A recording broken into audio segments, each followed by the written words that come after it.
Hello, everybody, and welcome to the NX Show. This is episode 13. I'm one of your hosts, Corey Deerigan, and alongside me, as always, is that retro code, Eddie V.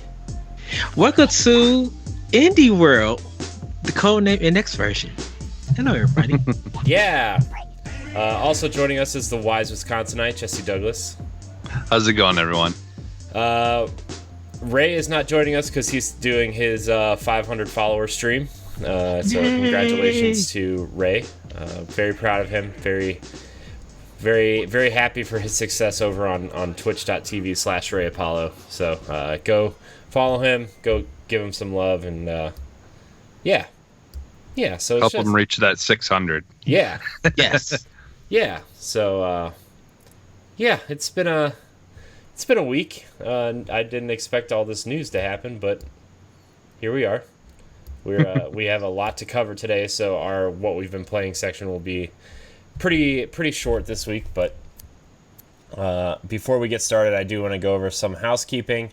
Remember, next week we are giving away Astral Chain here on the NX Show next Saturday live. So if you want to win a copy, make sure you send us an email at contact@codenamenx.com of your subscription to our YouTube channel, our podcast feed, or our Twitch channel. If you review us and rate us and send that in as well, that grants you a second entry. So there's actually 4 chances for you to win if you send all 4 in the same email. So actually, I was going through our podcast feed on Podbean the other day, and our numbers are going up. So I want to appreciate it. I appreciate everybody who is subscribing to the NX Show. I do apologize that the video version hasn't really been quite up to snuff. Like I was telling these guys before we started recording, I've been kind of behind on a lot of things, and I apologize for that. But we're gonna keep going with this, and we're gonna keep going, and I will. And then next week, hopefully, will be a better quality video version for everybody to watch. So. But anyways, remember, we are the NX Project. You can follow us on the internet at codenamenx.com. You can download the NX Show every Wednesday morning on your podcast service of choice. You can join our Facebook group, facebook.com/group/the NX Project. You can follow us on Twitter and Instagram at the NX Show, and like our Facebook page and follow all of us around the internet. We'll do all those plugs later in the show. But anyways, let's get into it. That I know that housekeeping was kind of short, but also we have a lot to cover today, and kind of a little short on time because my parents are coming over to see the baby today in about an hour and a half. So, anyways, let's get into what we've been playing. I'm gonna start this week because I don't ever start, and I'm sure it'll go pretty quickly. Yeah, that's right, Ed. You're going last just for that face. So, or not at all. I'm just kidding. So I've actually been playing a lot of Halo lately. A lot of Halo 5 on Mixer. It's been a lot of fun. I've been playing some competitive Halo, and it's tell you what. After you finally get into a match, because for some reason I've had a lot of troubles getting into matches because of errors, not because of player count, but mostly because of server errors or whatever. But it's been a lot of fun. I've gotten so into it that I actually went back to Destiny with my cousin yesterday, and we were playing some Crucible on Destiny. I was like, oh boy, I want to go back and play Halo real bad right now. It's just that Halo 5 multiplayer feels really good, especially when you're. We actually this week tested out gameplay mode that I've never played before, Fiesta and Big Team Fiesta. Yeah. And Jesse, I played with you last weekend in Fiesta. Yeah. Yep. And it was a lot of fun just seeing how like playing with all the different weapons and stuff. Yeah, because you randomly start with a different weapon every time you respawn. It was so awesome. Yeah, and sometimes you would start with like the one match I started with the plasma pistol and the regular pistol, but then the next match I started with that big like plasma grenade launcher and the Spartan laser, and I was just wrecking people. It was awesome. Yeah, yeah, So like you never that, know what you're gonna get, and it's just kind of like yeah. That game type is seriously worth going back to that game. Is it like for. first play like musical chairs in a sense? Well, it's just yeah, you just randomly start out with different weapons, like, and that's both of them, like both weapons, your first and your secondary. But like, so like it's like you're doing all the different game types and the big team battle stuff, but then you're every time you die you respawn with new weapon, like different weapons, so it can get like really crazy. It was great. I think I recorded it, but like when me and Corey were playing, I shot I had the grenade launcher and I shot a grenade and I was trying to bounce it at another guy, but all of a sudden a guy just comes running from behind a wall and he runs right into my grenade and gets blown up. Wow. It was hilarious. I'm just like, oh man, that was like perfect timing. Yeah, I also like the scatter grenades. The I want to say Promethean grenades, but that's not it. The ones that like have all those like scatter, little the red scatter ones that like kind of build like a wall of explosions, and like if they run through it, they explode. Like I really found those super useful, which I never really had before. And like getting the timing down on sticky grenades is also very different from Destiny. Because like I play a Titan and I use the fusion grenades from the Solar class, and like that they're slow. They're definitely way slower than they are in Halo, and getting that timing down. I had just gotten the timing down, and then when we were playing Crucible last night, I was like, man, these fusion grenades are super slow. Like it's weird going back and forth from Destiny to Halo, and I'm like, I really wish Destiny played faster like Halo does. Like I really wish it was like, and Destiny plays more like Halo. Like I also popped in, yeah, exactly. Like I popped in the Master Chief Collection the other day, and like it actually plays more along the lines of Halo 2 and 3 than it does, current Halo, and which is understandable because it's Bungie and that's their engine and how they have their movement set up, and like it definitely feels that way, right?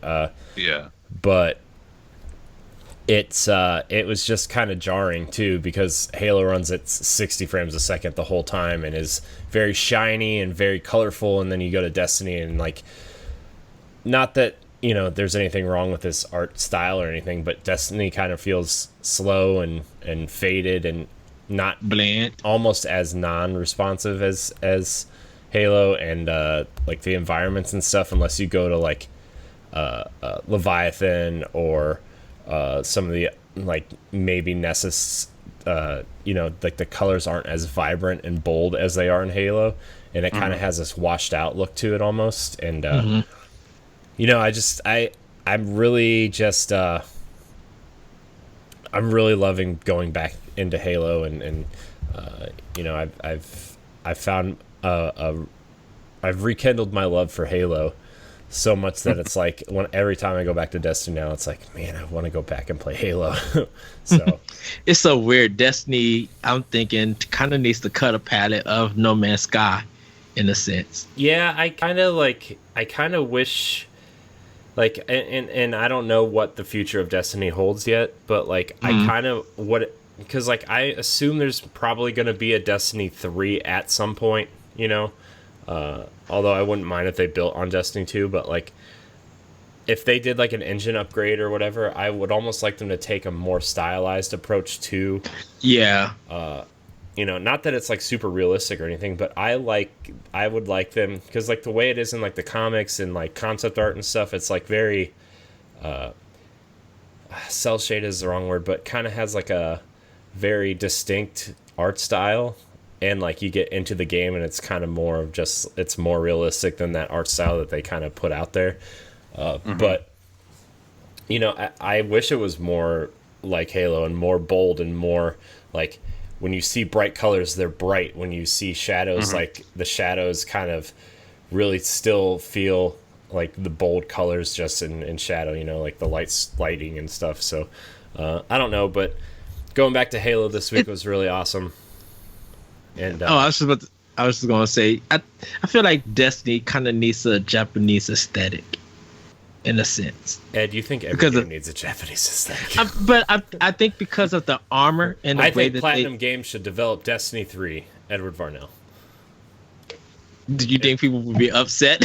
It'd probably feel more like Vanquish. And I would take that. I mean, that would be actually pretty cool. So I take everything I just said back. But last thing before we move on, I know we were only talking about a little bit because we got a lot to get through, but I want to give a shout out to my little cousin Owen, who did his first live stream last night on Mixer with me and my cousin Michael. So he's how old is he? 9, 10, somewhere in there.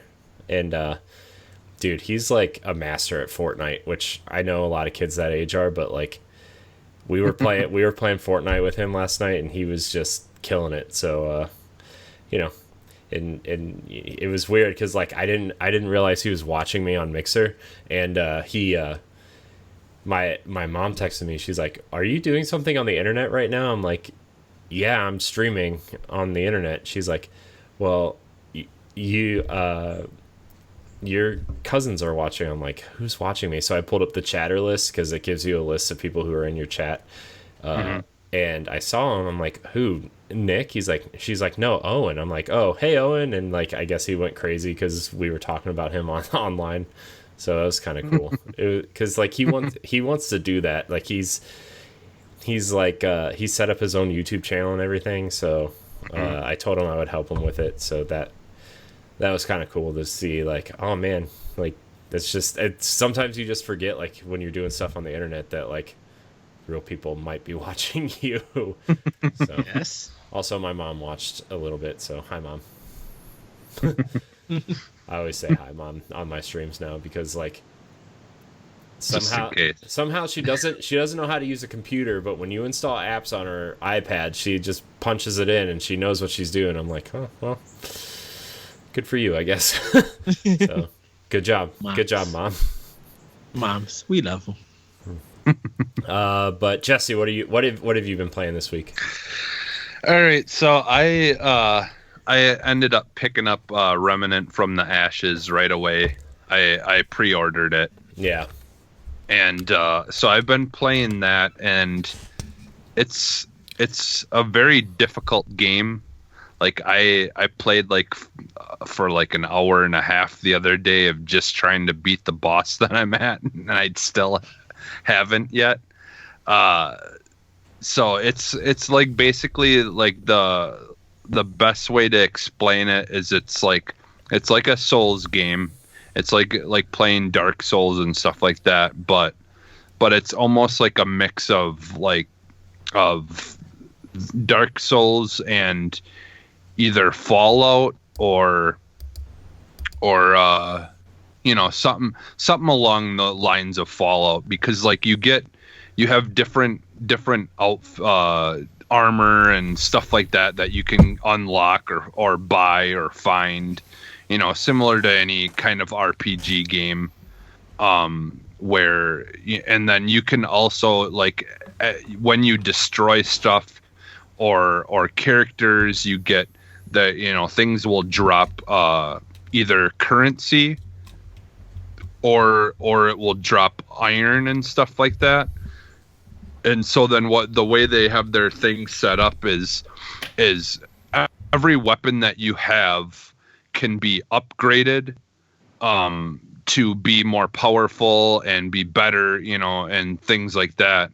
And so, but it's just a matter of having the currency. Mm-hmm. So like, and then the iron, like you have to have the material to use with the currency to upgrade your guns. And so like it does a like a not a re-roll or anything like that, but it does like where like when you go over your gun and you know like go to the thing that says to upgrade, it will tell you what the stats will be once you upgrade it.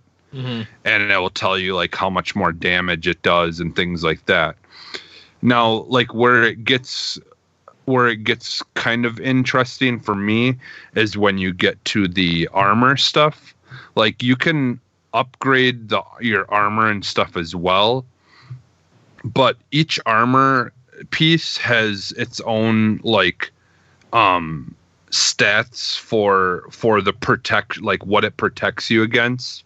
You know, like protection against bleeding, against rot, which is like this infection type thing that certain characters can give you, and then like fire, and like there's at least like 6 or 7 different things that have their own stats, and so it will be either a positive or a negative number.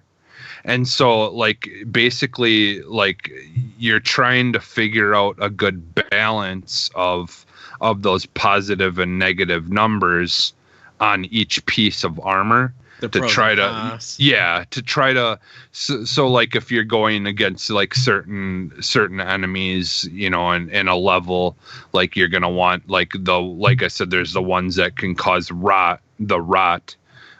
So you'd want to have try to have something that can protect you better against that. Now, starting out in the beginning, you don't have a lot of options as far as outfits go and things like that. Because obviously, you know, like you're just kind of starting out, but I'm sure as you go on, there'll be a lot of different things you can get and like try to really fool around with those stats. And then I believe, you know, as you upgrade the armor and stuff, I'm not sure, but I think maybe some of those numbers might change and go up or, you know, or whatever, and better, you know, defend against certain things. But for me, the really big seller of this game is like it does all those things really well. It does the gun, the fight, you know, the shooting and stuff feels amazing. It feels like you're playing like a Division game. I mean, the shooting feels awesome. The melee attacks and stuff like that feel good and stuff too.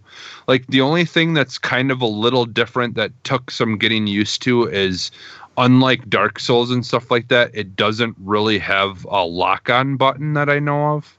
Like where you will lock on an enemy and then, you know, you can, you know, just attack at them or whatever.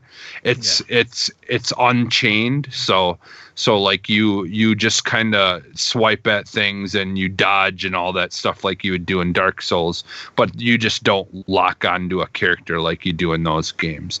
And like once I got used to it, it's fine. It's not a big deal at all, because you can attack, you know, when you swing, if multiple characters are in front of you, you'll hit multiple characters at a time.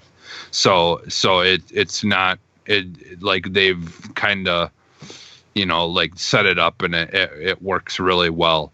But like I was saying, the one thing that sells it for me is, so me, you, Ed, Corey, Ray, all of us could start a game from the beginning, all pick the same exact character, but our games would look completely different.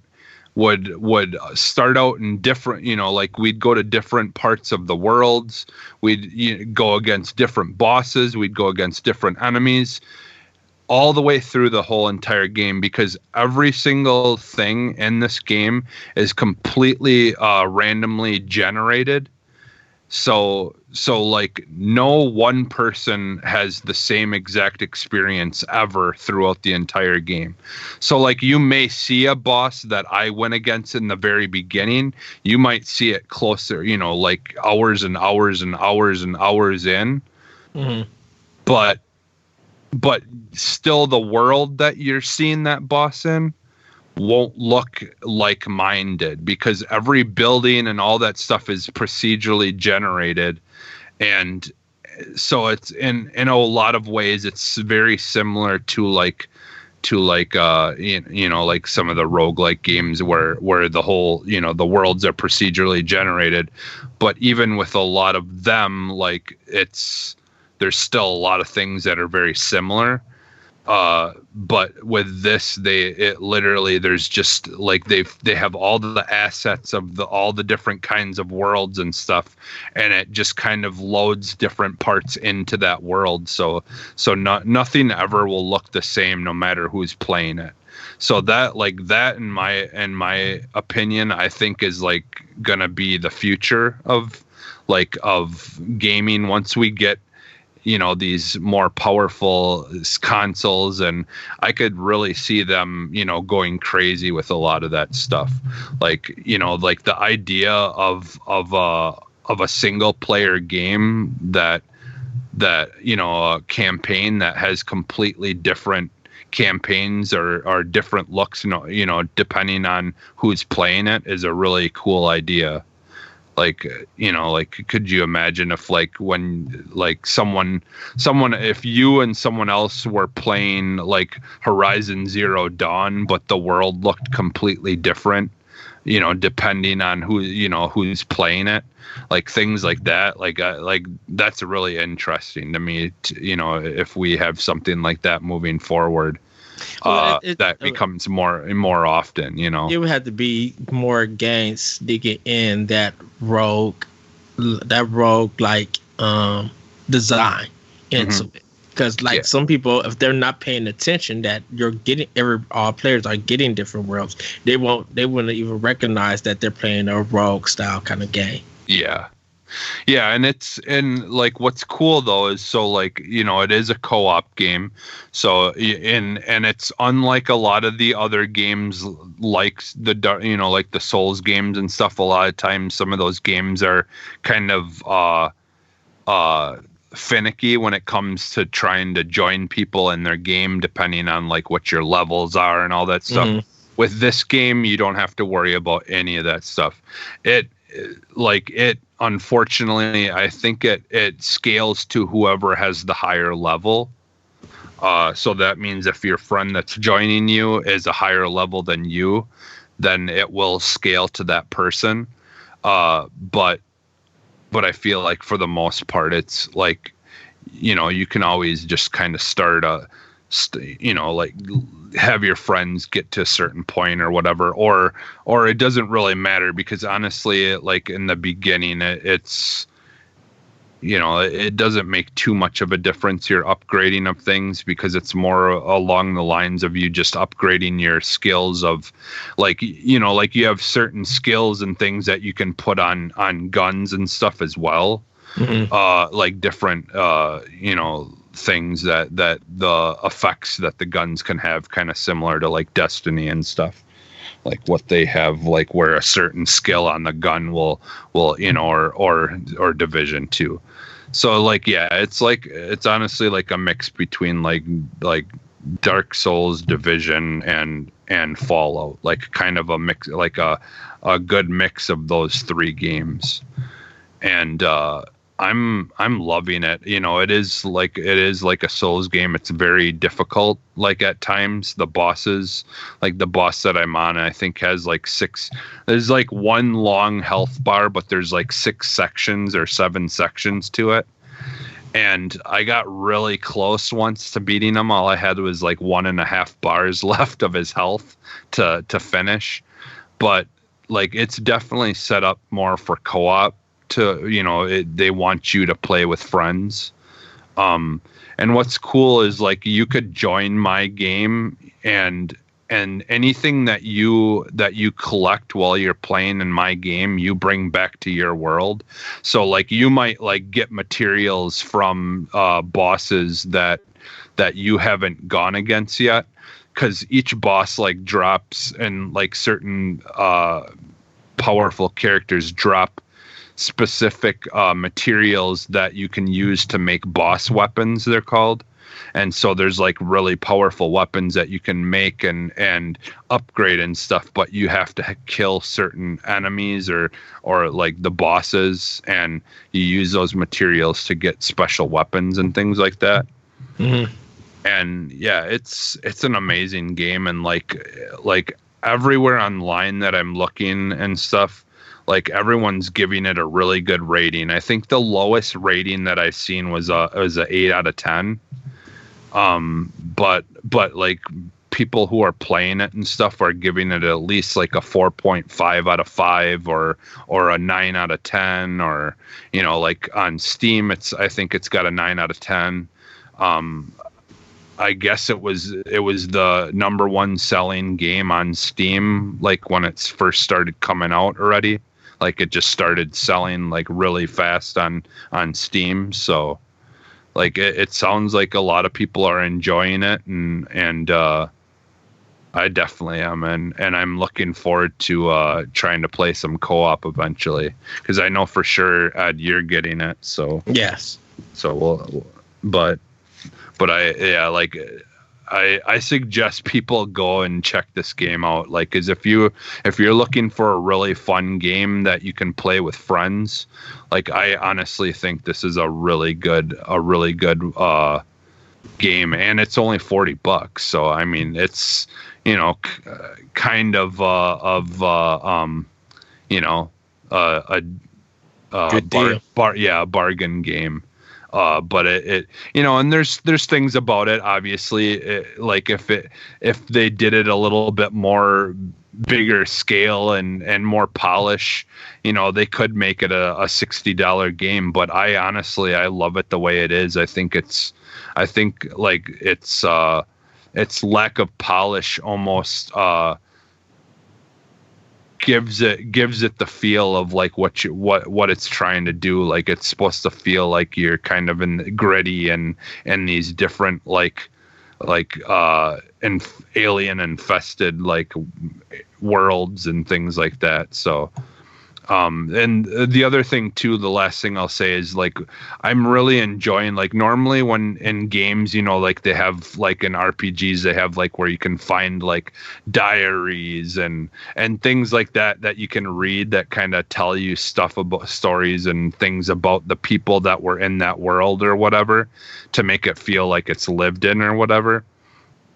They do a pretty good job of that kind of stuff in here too. Like there's like computer logs and things, because it like the whole idea is there's these aliens and it's dealing with the people, and so there's like different scientists and stuff that have logs on their computers, but these areas are completely deserted now. So you're kind of learning about what was happening before like everyone was gone, and like what's going on in this world that you're in. So, and I'm actually enjoying reading that stuff and all that, which I normally don't. I just ignore that stuff usually in most games, but I'm finding it very interesting and just really interested in learning what's going on in this world and stuff like that. So yeah, definitely go check that out if you're interested, if that sounds like something that you'd want to play. I'm sure there's a lot of video and stuff of it too out there, people. I did record some stuff. But yeah, so you can go to my Mixer, my Mixer channel, and you can watch some of my video of me playing that on there even too. So, oh, you're muted. Oh, whoops. What is your Mixer channel, Jesse? Where can they find you there? It's Phantom and then lowercase n and then uppercase NXS, and that'll be changing soon. Next month. I was changing my name in my browser on my phone, and I couldn't see what I was typing in, and I didn't realize that I hit N twice, and I clicked save, and then I didn't realize it until after it was too late, because now you can only change your Mixer name once per month. So now I gotta wait until next month to fix that, but it's not a big deal. So yeah, for now it's that, but it will just be Phantom NXS by September. So okay, I wanted to let people know where to find you. Yeah. Speaking of Mixer, Ed, what have you been playing? So, just gonna do a quick rundown. On Xbox One, I've been doing the Halo 5 campaign, which you guys could also check up on my Mixer page. I'm going to be recording the whole campaign and later editing some videos about it, so you guys be able to check that out. What is that Mixer channel? It's the Lyrical One, capital D-A, capital L-Y-R-I-C-A-L 1. So you'll be able to find me there. I still am on Twitch. That's going to be more for my PlayStation stuff when I get around to it. But I've been focusing a little bit on Grandia HD. Playing the first one, getting really far into that game. I think I'm at the halfway point at it. But I also picked up Oninaki. This is one from Tokyo RPG Factory, the company who did Lost Sphere and some other titles. And this is an action RPG where you meet different daemons around, and when you get that daemon, they will work with you to do special attacks and actually be your weapon that you would use to do a melee. And this game is bleak. So it deals with you are a watcher and you are a person who help spirits who have long gone from that world to carry over for reincarnation. But the thing about it is there are some people who don't want to go. So you as a watcher have to find a way to help them, realize that it's okay to move on and stuff. And there's multiple characters in it, but you play as one, Kaguchi. You play as him, and he kind of have no regrets sending people or even killing people in the world that there's in so that they could go with that person and stuff. And it was just like the first 15-20 minute story beat, and I was just like, wait, what? and people, there's a lot of things that deals with sacrifice and stuff, and it's the cutscenes are kind of anime, but it's really kind of fun. It takes a while to learn because there are two parallel worlds. There's the light world and kind of the purgatory dark world, where when you're in the light world, you can't see the spirits, but you can see an outline with them. But if you go into the purgatory mode, you will see them and you can actually speak to them, where the light people are in a shadow. When it comes to gameplay, with your daemon, you will also continually to level up, but you also get these blue spirits, and with those blue spirits, you could go to a skill tree for that daemon and release their potential with more powers and with more specials. But you got to be wary. If you're in the light world, you do minimum damage, so you could do a good basic damage of attacks, and you yourself won't lose life.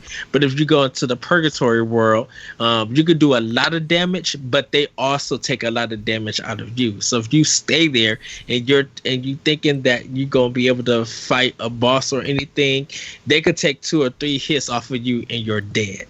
And so you'll continue to get game over. So I've got some game overs in it because I was still learning the world. But it's like the more you level up, and the more work you put into your daemon, the stronger you would get. So you'll be able to survive. When you're in the light world, when you walk through that whole area, you'll uncover the map. But if you go to purgatory, you got to work that whole world all over again in order to uncover that same map. So you just got to be wary of what strategy you plan on using and stuff, and where you're going to be trying to fight. But it's a really great game. I don't know how long it is.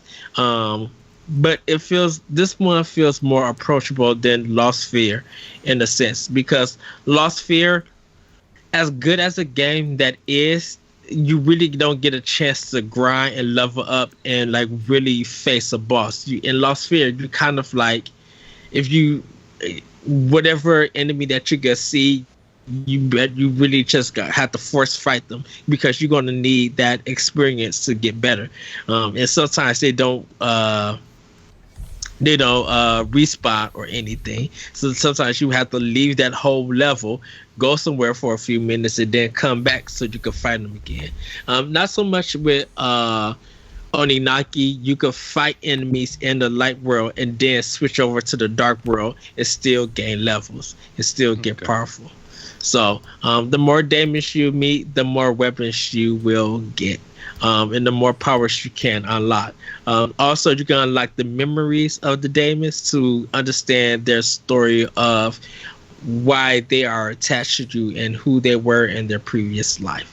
So it's a really fun game. It's I think it was $40. I think when I got it, it was on sale for $31.99. So it was a game that I actually pre-purchased when I bought Grandia HD.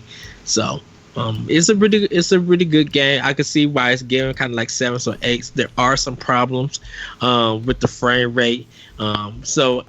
Right now it's version 1.01, and I think they're going to be, hopefully they'll send some patches and fix some things on it. So, but Oninaki is kind of like my RPG at the moment with Grandia HD, while I'm still trying to do Fire Emblem, Final Fantasy 9, and Ultimate Alliance. I have a lot on my plate. So, but yeah, Oninaki is my game that I'll be playing. Nice. Yeah, that sounds interesting. Yeah, I'm interested to see how Tokyo RPG Factory kind of, gets going, because it seems like I Am Setsuna was received as like, okay, this is their first game. How are they gonna follow this up? And then Lost Sphere like seems to have taken a step back from what I Am Setsuna was, and then this one is also receiving middling reviews. With a positive spin on it, but like, I wonder how long they're gonna keep trying this, especially since there are other games that Sony is or Square Enix is producing that seem like they are making it. I think this is like middleware B-tier games, just like the filling the gaps, and I think they do a fantastic job at that. It's just something that is there, and whenever you're ready to play or you want to have like a high quality experience, it's there for people to get. So I think they can continue on. They may just need to actually think of doing different art styles and stuff. And try something different, because even though Oninaki is a different type of game, they're using kind of like their Bravely Default look and art style with their characters, but just a little bit high res. And I think they need to change it up. I think something like Octopath Traveler, that 16-bit style, I think will work wonders for them if they decide to do it. But I mean, their games are suitable and playable, so yeah. Nice. Well, what do you say we get into some of this news, since there's a ton? Ooh, goodness. From Monday to Tuesday. Before we move ahead with the news, I do want to say that we are actually talking about moving the show from Twitch to Mixer. The NX Show has a Mixer page. You can go follow it at mixer.com/the NX Show. And then you can follow all three of us on Mixer as well. I know we're trying to get into the news, but I'm really enjoying Mixer, to be quite honest with everybody. It's been a very pleasant experience, especially last week, a couple days ago now, actually, since you guys were in the chat, and then I've been in some Mixer Facebook communities, and there are some partners in there that have been really helpful and encouraging and stuff, and it's been a really pleasant experience. So well, I like the whole currency thing where you kind of can help discoverability by people who are watching. You can use your Spark and all the different things that they have in it, and like when you post stickers or things like that. I believe the way that works is it helps your notoriety. It like helps you like be seen more, or maybe that's the other ones. I forget what they're called, like the embers. Yeah. So like that takes like real world money, but it helps people be discovered and things like that. And so it's kind of like you're helping pay to get them, people be noticed and seen and stuff like that. It's a really interesting setup how they have everything, and just like the whole sticker things and stuff, and like all of it, like from what I understand, all of it kind of helps. But I also like the co-streaming stuff where like people like on Twitch you can host people. Yeah. And like if you're hosting through Mixer, like it actually bumps, like if you're hosting, people will say that channel's going live but bring you to your channel, and then like you get that person's viewers as well. And then the co-streaming stuff where like they kind of combine both channels, and all the viewers from both channels or 3 channels or 4 channels or whatever, like they're all in the same chat, which is incredibly smart, because it if you want to co-stream with someone on Twitch, you just kind of like can't really do it. Like that's not really a thing. So I think the co-streaming stuff is incredibly smart too. So yeah, and the hype zone kind of does that too. Like if you have people already on your channel watching you, and the hype zone picks you to be hosted, to them be showing what you're doing on their hype zone channel, then all the people who are watching that hype zone channel will be brought to your channel and will be watching while they're hosting you, or while they're co-streaming or hosting you or whatever. Yeah. And then once they move on to the next person, people have a choice to stay there and continue watching you. Yeah. Or move on with the rest of the group. And that's really cool, because I've twice had that happen. And the one time when the hype zone came, 2 people stayed and watched for a little bit.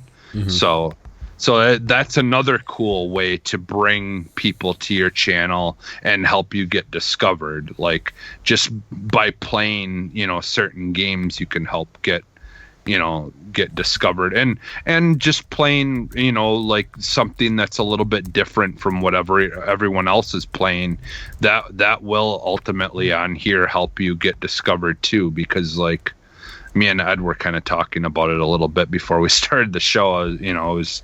I was looking at stuff like all the people that they were showing like at the main page, and at first I thought it was just showing a bunch of Fortnite people, but it was all people playing something other than Fortnite and stuff like that, which is cool that they're not just like promoting the people who have 1 million viewers who are playing Fortnite.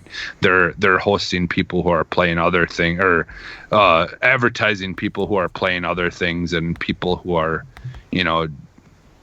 need help getting more viewers and stuff like that. So it's like it definitely seems to be better about that, and that's something that Twitch doesn't really do as well. I feel like helping people who don't have as many viewers and stuff like that. But yeah, so like I said, I met some people in some Mixer communities, and like they hosted my stream, and people stuck around and chatted. Like I think there was like 16 or 17 people in my chat at one point, and I'm like, and that was like really crazy. And I know you guys were in there, and it was that was probably my favorite stream I think I've ever done was that night. And I shout out to Toucan Gaming and Battlebugs and Darth for all hosting and chatting, and Blades also. So and I have a few new Xbox friends too. So yeah, that was cool. I really thought that was a cool thing. So, but anyways, this news we got news. There's so much news. I don't even know how to get through it all. First of all, I kind of want to touch on the Game Informer layoffs stuff, and a lot of people just think it's a magazine or whatever, but I actually really enjoyed their online content as much as their magazine, and for people who don't know, Game Informer had 7 people laid off this week because of a GameStop restructuring, and they were all pretty. For people who follow Game Informer, they were all pretty vital to the Game Informer system, and just watching that train wreck this week was just really, really sad. I kind of reached out to them and through Twitter and kind of wish them all well, and kind of I even feel bad for like the people who are still there and even the higher ups at Game Informer, because that wasn't their choice, and like Andy McNamara on the Game Informer show was just like literally feel like he was about to bust in tears. I thought, I can't believe he was like holding it together, because on Twitter he was like, you know how you get together with people that, and like, yeah, you work with people, and technically it's a job. You go, you do your work, you get paid, whatever, but you build friendships, and with a team that small, you kind of like build a family around it, and you kind of build camaraderie with everybody, and then all of a sudden just half of your family is gone, and half of your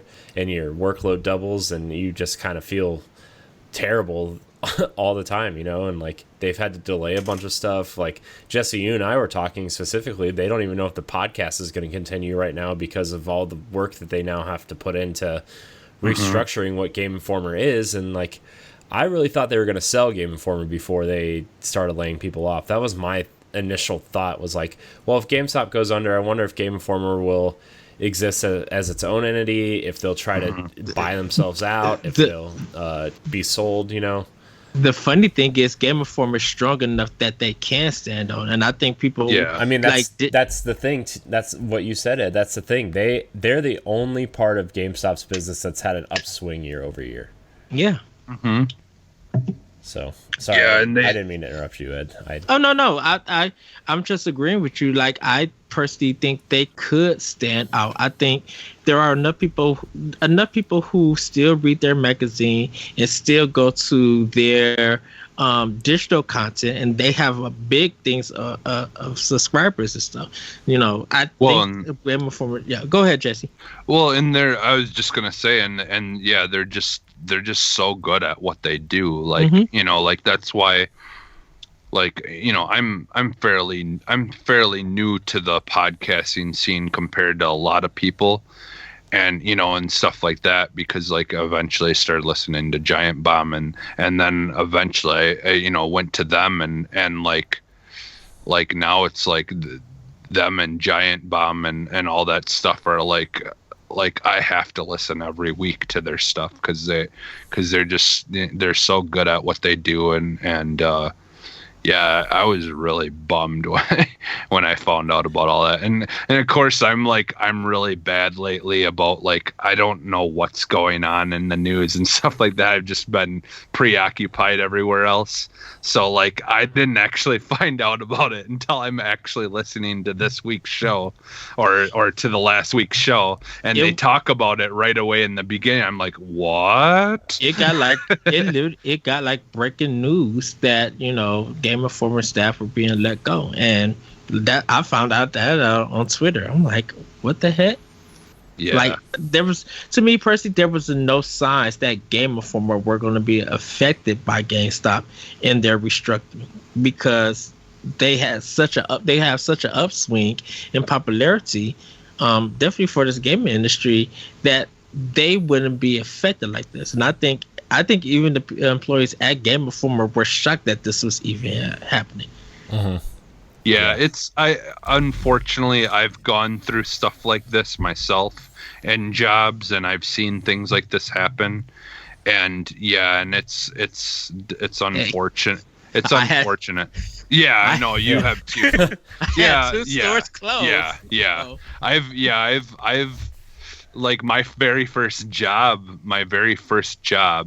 I got laid off because they closed, and then the job that I went to from there ended up eventually closing, and then like it's just been like every single place almost that I went to, there was some kind of like laying off but yeah, like it's just such a bummer because like there's always the people usually making the decisions are people who don't know anything about what's going on. Yeah. Like a lot, it's unfortunate. I've dealt with that too. I like a place that I used to work at, the guy who owned it was a restaurant who owned it, and he obviously knew nothing about restaurants or anything. He just knew that he had money. He knew he could give money to something to make it go, but beyond just funding things, like he had no idea of the business or what he was doing or anything like that. And unfortunately, that a lot of times is the case. The person paying for something to exist usually has no idea what that thing that exists is even doing. Like they have no clue. And unfortunately, that's why a lot of bad decisions get made and why things tank, because they don't know what they're doing. Yeah. They've lost a connection with what that thing is. And honestly, I feel like you'd think it wouldn't be that difficult to just try to understand the thing that you're running, like what it is and how it works.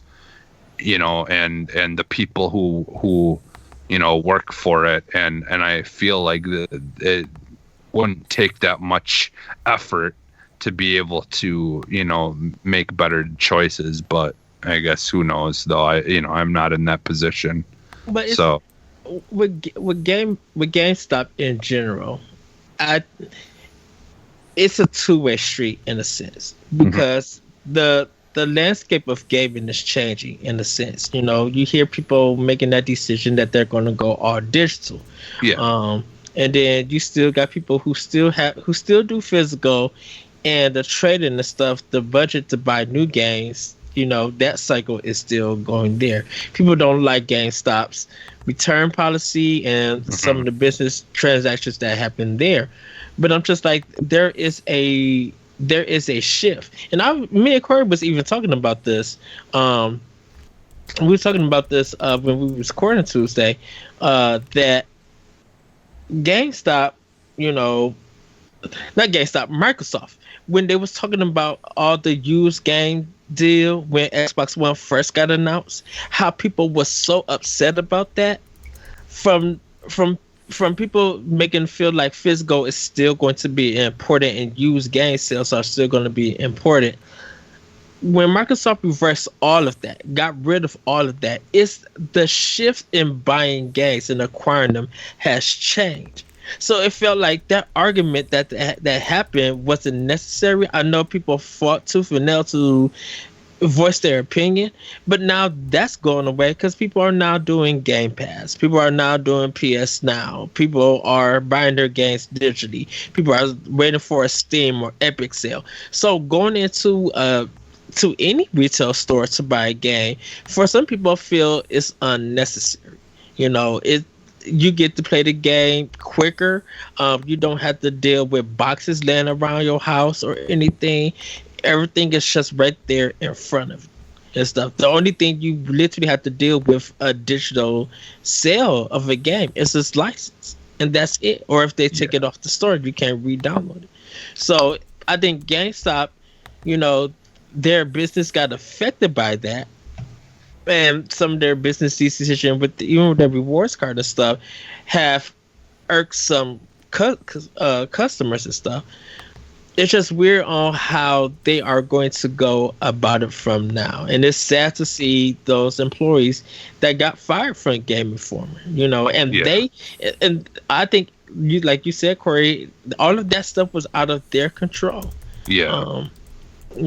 So it may get to the point where we might still get the Game Informer podcast, but maybe if they do go independent, people will sign up to them if they do a Patreon.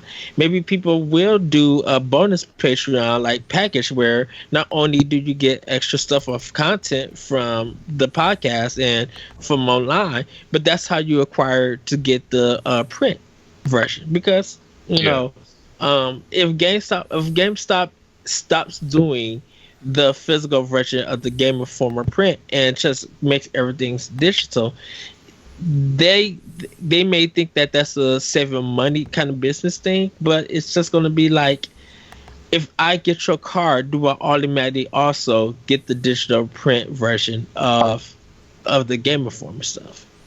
Well, and I think what like a business decision that could be kind of interesting too is, like, let's say Game Informer magazine did move off and become its own thing. They could definitely I believe do a package deal where you could pay a certain amount a month and get the Game Informer magazine and the pro subscription to the podcasts and stuff like that.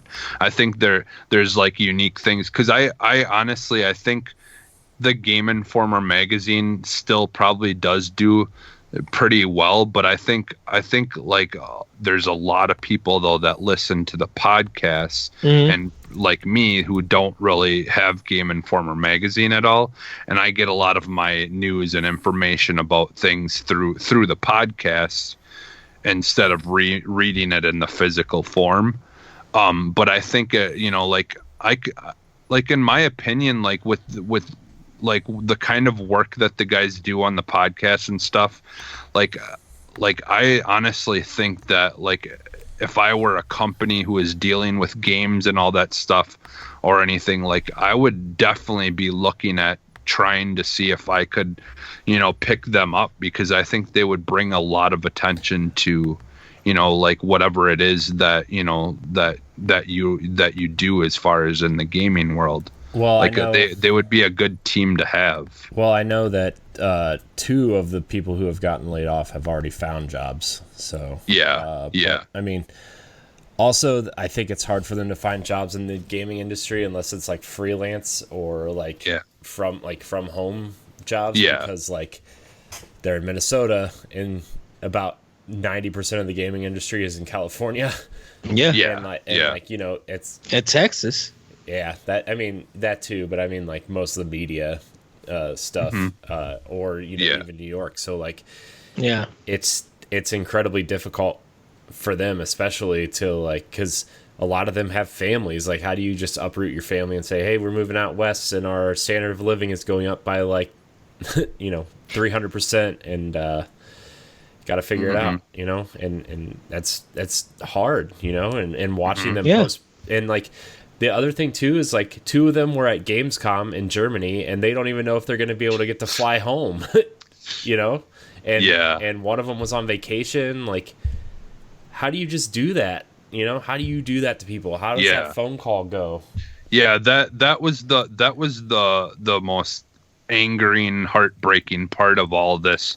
Is there was no warning whatsoever. They just went from having a job to not having a job without any kind of buffer in between. And that's really the part that really makes me angry, is when companies do shit like that, because you've got to let people know ahead of time so they can have time to adjust. And they didn't even let their insurance go through the end of the month. Yeah. They cut it off on Friday. That's jeez. That's the thing about it. It's just, I wish GameStop, I wish if they was going to make this decision, let it be at the end of the week or let it be following week. You guys they have enough money where they could have let everybody get back to Gamescom and stuff. Let them be able to know that they are leaving, but hey, you can't say anything about it. You know, you guys got to clean your desk and all of this stuff. Just wait for all of that to happen, and then be like on Friday, this is my last day. Like, let them go on, like, give them let them time at or least something. end the then week with dignity and get everything Yes. ready, and let them like clean out their desks and stuff. Like, you know, Right.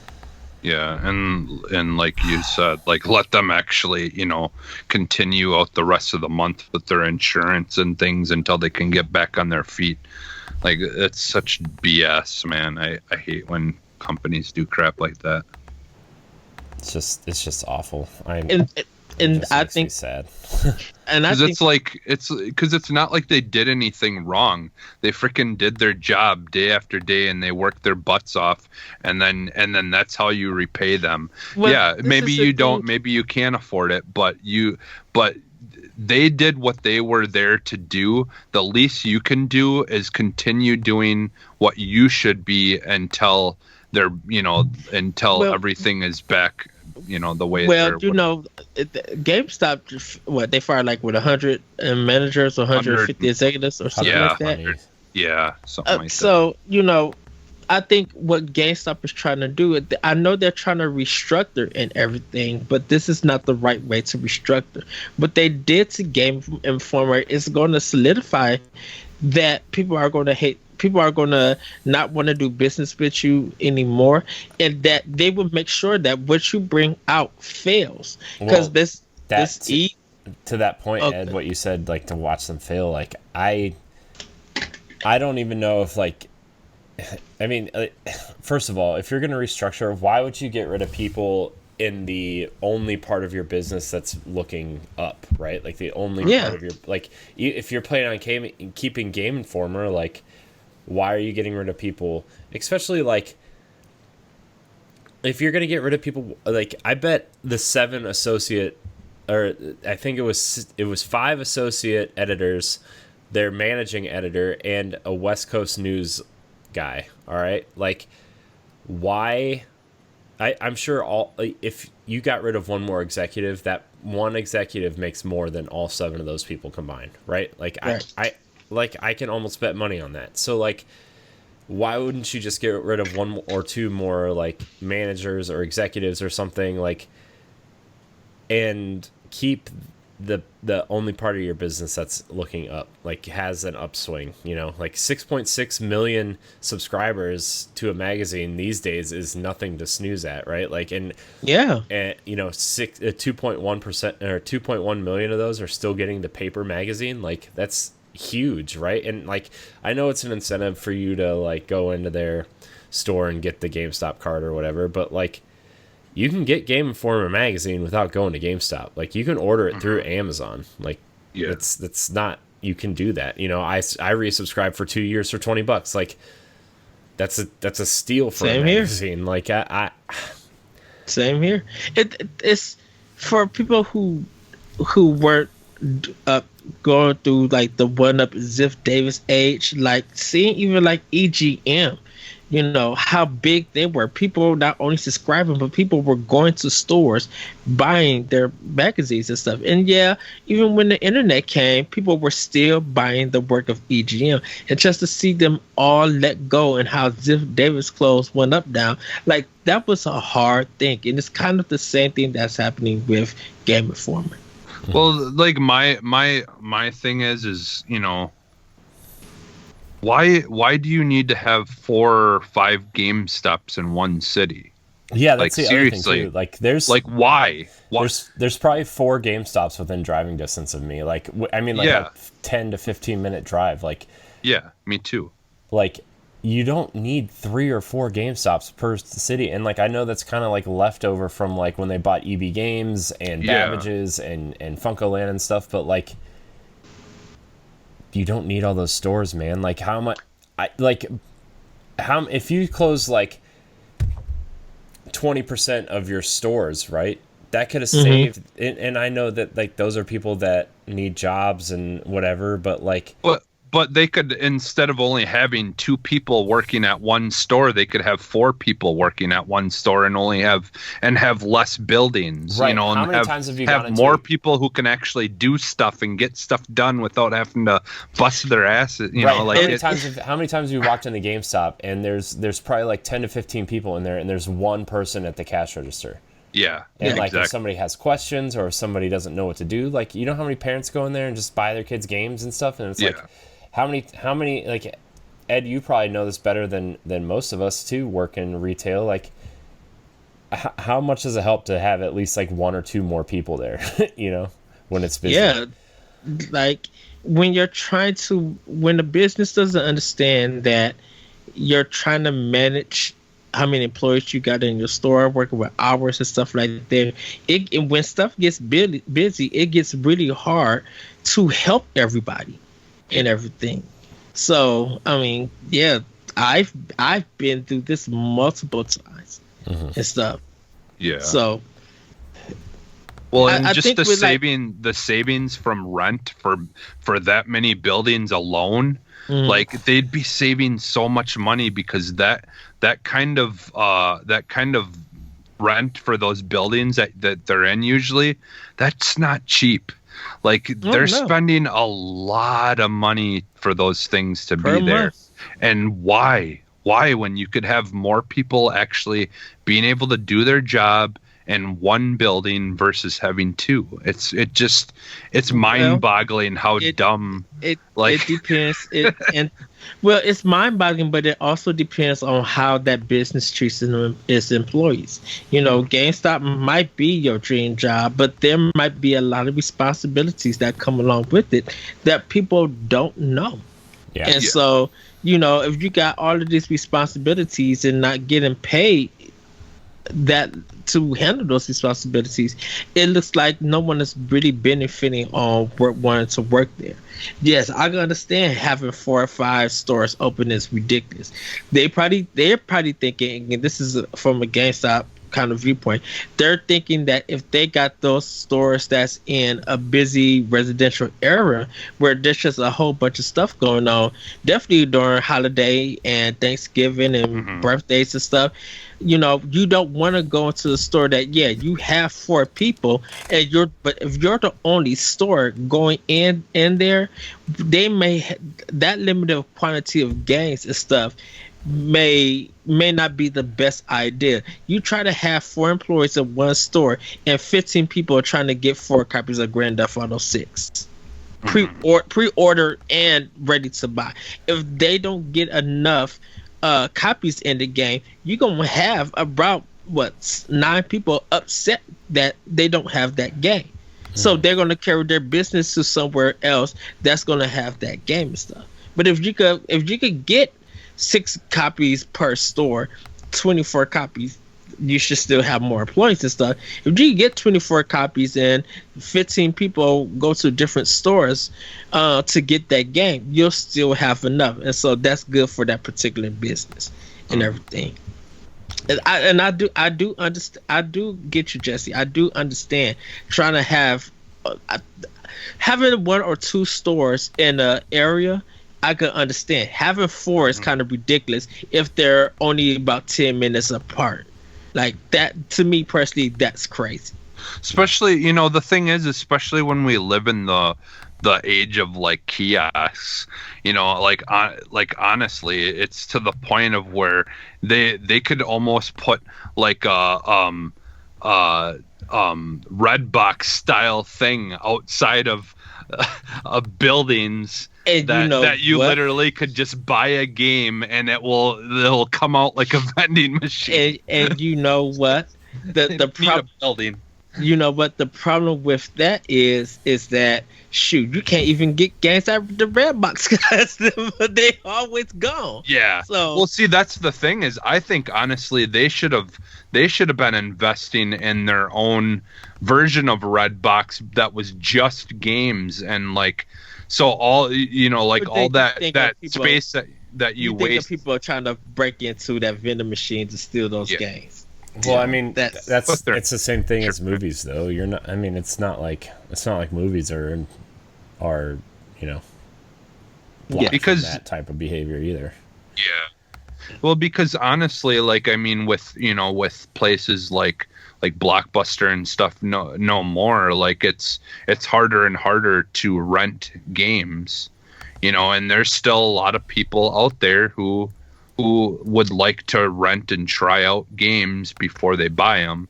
And that would be a good way to do it. Like, I mean, my son Max, he whenever they go to Family Video, he still wants to rent games to try stuff, because it's not easy as a parent to just buy every game and try it.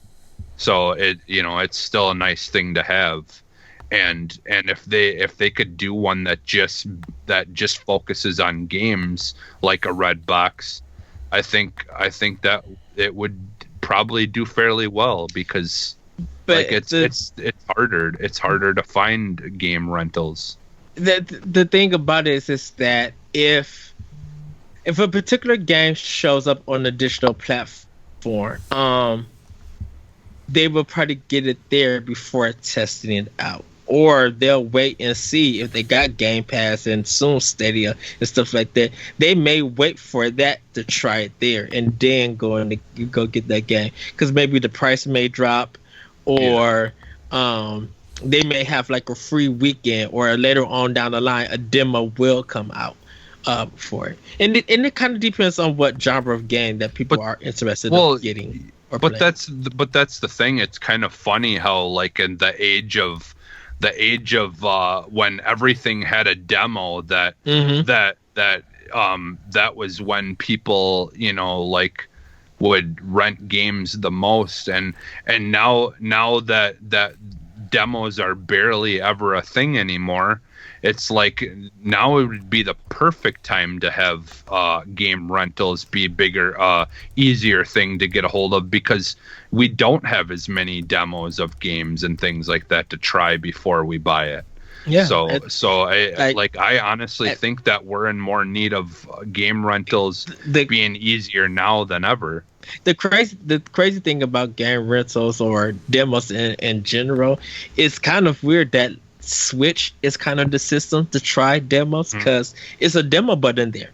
You could try the first 10 hour or so. Hey, look, Dragon Quest S 11 demo dropped out of nowhere, and people downloaded where people were worried about getting Dragon Quest, but the demo's there.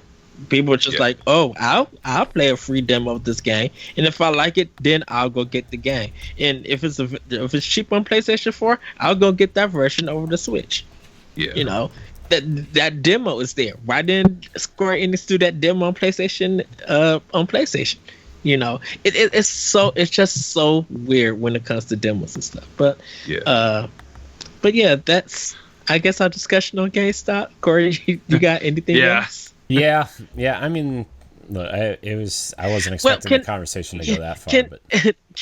Can I say, and this is kind of, I'm sorry, everybody, of sprucing this.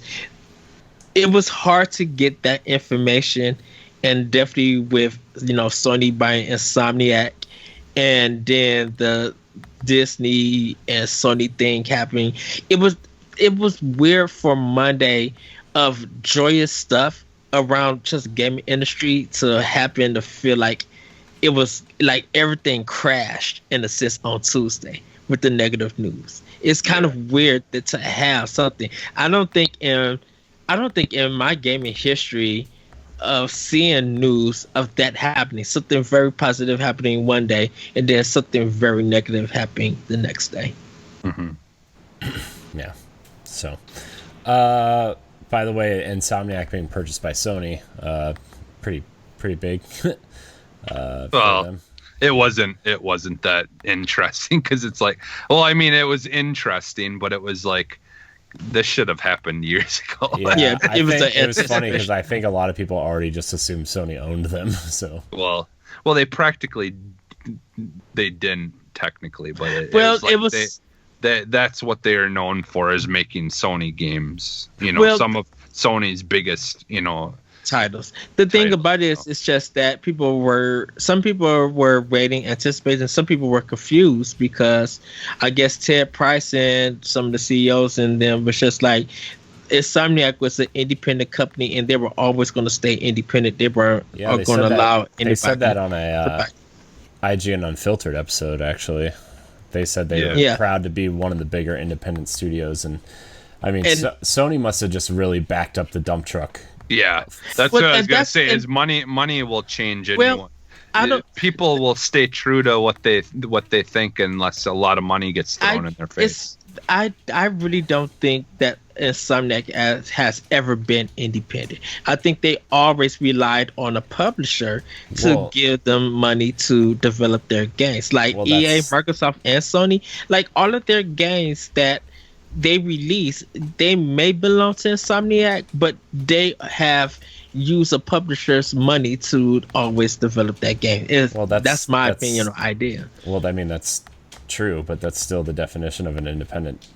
Well, I think for an independent developer, you need to also be able to develop and publish your own game. That's never been a thing though. Like 90s and 2000s before self-publishing, you think that everybody was tied to a single developer? Well, not even self-published, but just like none of their games I feel like have actually been just solely funded through themselves, or at least their big ones. And like they've always had to get money from someone else before they would make something. Right, and that's why I feel like Insomniac, just to stand bold that they were an independent developer, I was just like, you are a developer that works with other publishers. Like even Platinum Games, like they started out somewhat as an independent developer, but they're not truly independent because they needed, and they stated that they need other publishers to work with them to fund them as a company. They're trying to go in a new direction where they can make and publish their own games, but they always needed someone else to publish them. I think if you were going to do something like be considered as an indie developer or something, look at like Dead Cells, look at I want to say Mutant Year Zero, but I think they got a publisher. Like, look at some of the indie games that came out that they didn't need Nintendo, or they didn't need but Microsoft. Everyone has a publisher. It's just a matter of if that publisher gave them money to make the game, or they funded it themselves. Let's get to these other stories because we are running out of time. Sorry. That's a conversation for a different day. We're just doing questions, right? Are we? I guess we can move on to questions. Although I feel like Deshaun, we answered his last during the whole GameStop Game Informer discussion, really. Because actually, we didn't really go into that. But I mean, we talked a lot about it. Maybe we'll save that for next week. I don't know. Is there anything out of Gamescom you guys want to talk about? Anything exciting? I didn't even catch up with Gamescom. Yeah, I haven't either. Like, I really just don't care. I know that the Halo co-creators game Disintegration it looks really cool, but that was like the biggest thing that came out of Gamescom. Yeah, for me.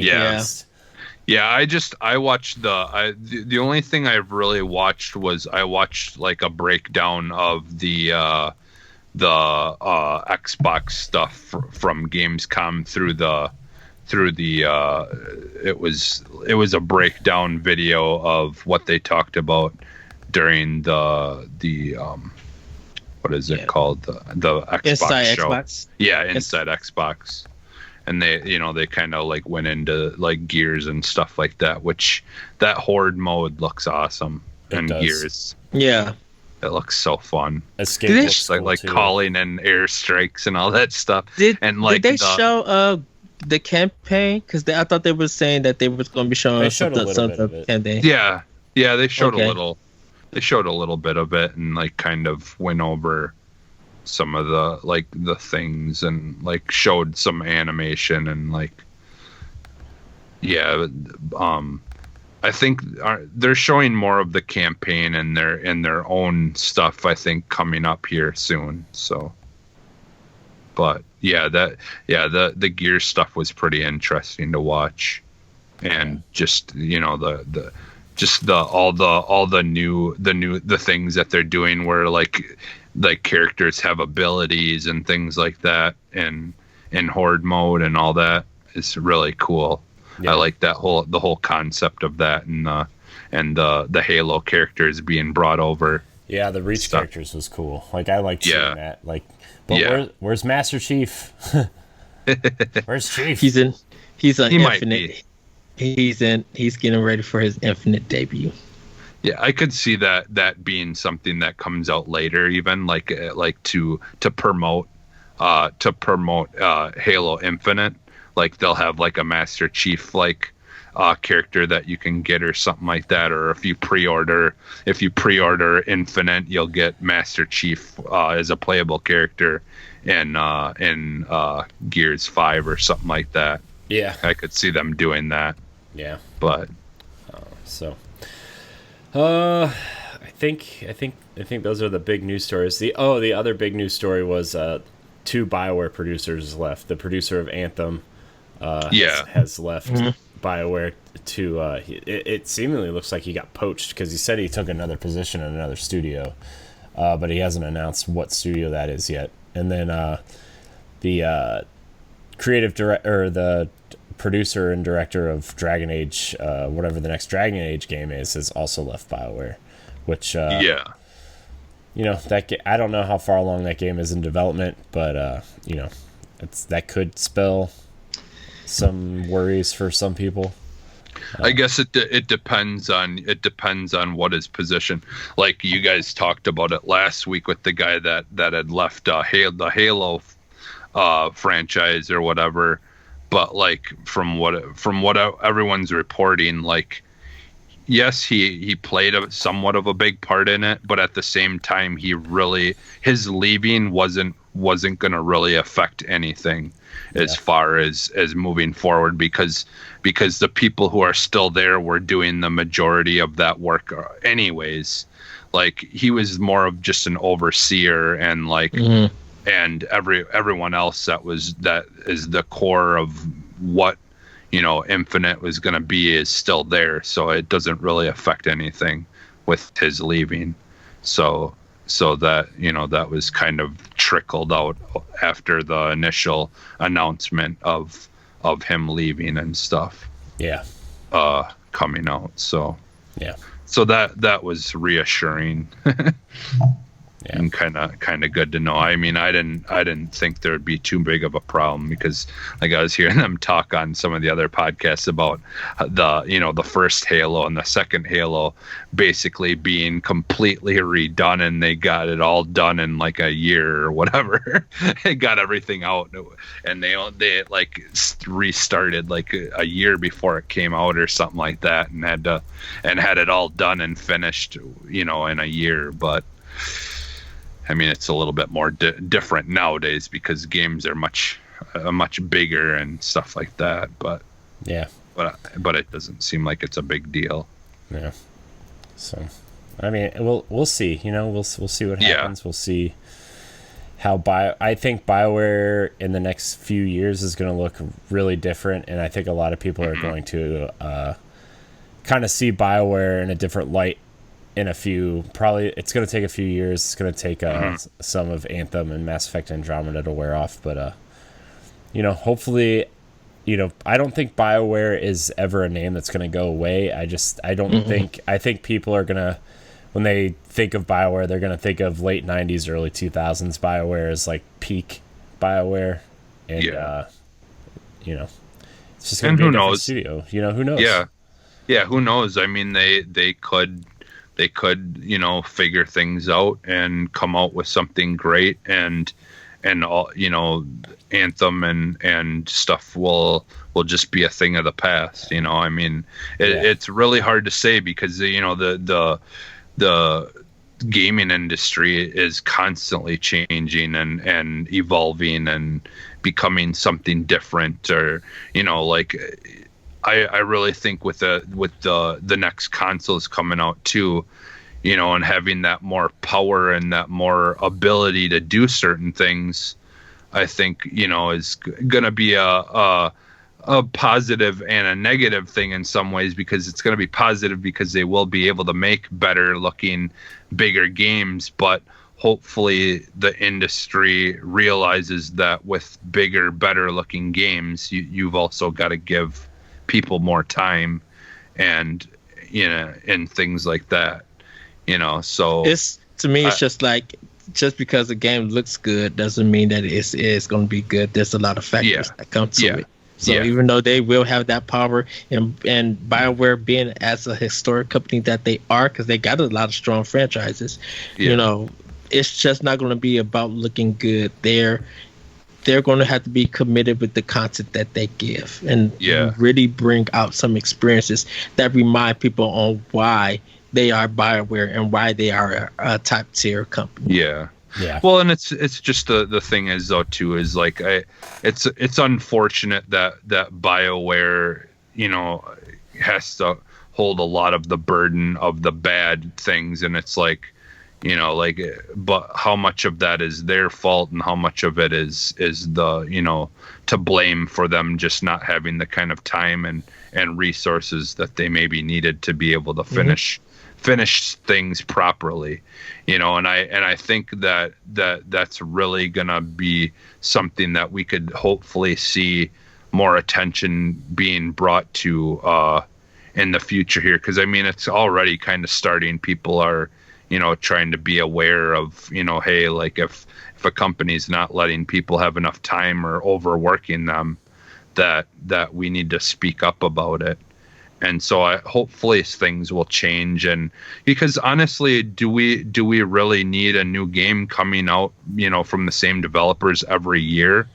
Like if they can be given the time to make a game that takes a long time to finish and has replayability, then we don't need a game, every year. We can have one every 3 years or whatever. Like, because there's now more than ever, there's so many games being made and so many indie games. Like we ultimately don't need as many games as we're getting as quickly as we're getting them, because like everyone has a backlog because everyone's constantly trying to play all these games, and we just don't have enough time in our day to play them all. So I just think that companies should be able to back off and have a good chunk of time to just really develop a good game, and not be pushed to have one out every like year or even 2 years. So I guess we'll see, but I think that's something that I hope changes with the next gen. Yeah. Oh man, what a what a conversation. I feel like, man, I feel like this has been kind of like a downer show almost, but like I don't like it when like negative stuff is happening and like when I like BioWare games, like I like Mass Effect and Knights of the Old Republic and those games, like I really do like those games, and like to see them struggle like this really hurts. And like and back to the Game Informer thing, like I've been subscribing to Game Informer for almost a better part of 20 years at this point, probably longer. And it's just like it's sad when something that is so close to you, like you feel close to it, right? And it's like something happens, it's just it sucks. And that's the thing is like what like I was kind of upset with like just in general, like because I for the most part, even though like there were things that I was bummed about that weren't being done in Anthem, I still tried to stay pretty positive about it, just because I felt like it wasn't really 100% BioWare's fault. But after a while I just kind of gave up on it, because everyone was just attacking, and it just I just was that's like kind of when I feel like with Bungie now, it's kind of they get the short end of the stick, got the unfairness. It's just like, even though people made their complaint, at least play through the whole thing. Just don't just because I think sometimes when you're playing a game and you're trying to do your best to compare to something and it's not at that level of your comparison or your expectations, that makes you think that the game is not worth playing or owning. Well, and I did the same thing with that. Because I just re-downloaded Anthem on my Xbox, and I do plan on going back and playing more of it. But that's kind of what I did with Destiny. Is I just didn't say anything, at first negative about it. I just wanted to wait until they get more content out and stuff, and then I'll go back and play it. And I've been trying to go back and play it, and I've been enjoying it when we can, get together and play together and stuff. Because that game has just kind of always been, I enjoy playing it with other people, so, that was the only, which reminds me, for you to finish Anthem in the Division 2, please. Yeah, I shouldn't be the one. It. Look, I shouldn't be the one who wasn't on 2 podcasts who finished it before. Yeah. You too. I just didn't have the time, and I just wanted to, because I wanted to only play it when I had someone I could play it with to speed up the process with the little time that I had to play it. So well, now I think Anthem now is in a playable state. So yeah, I can understand.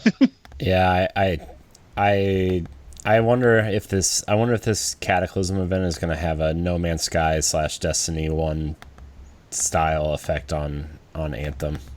I mean, I hope it does, but Yeah. So. I think I honestly think it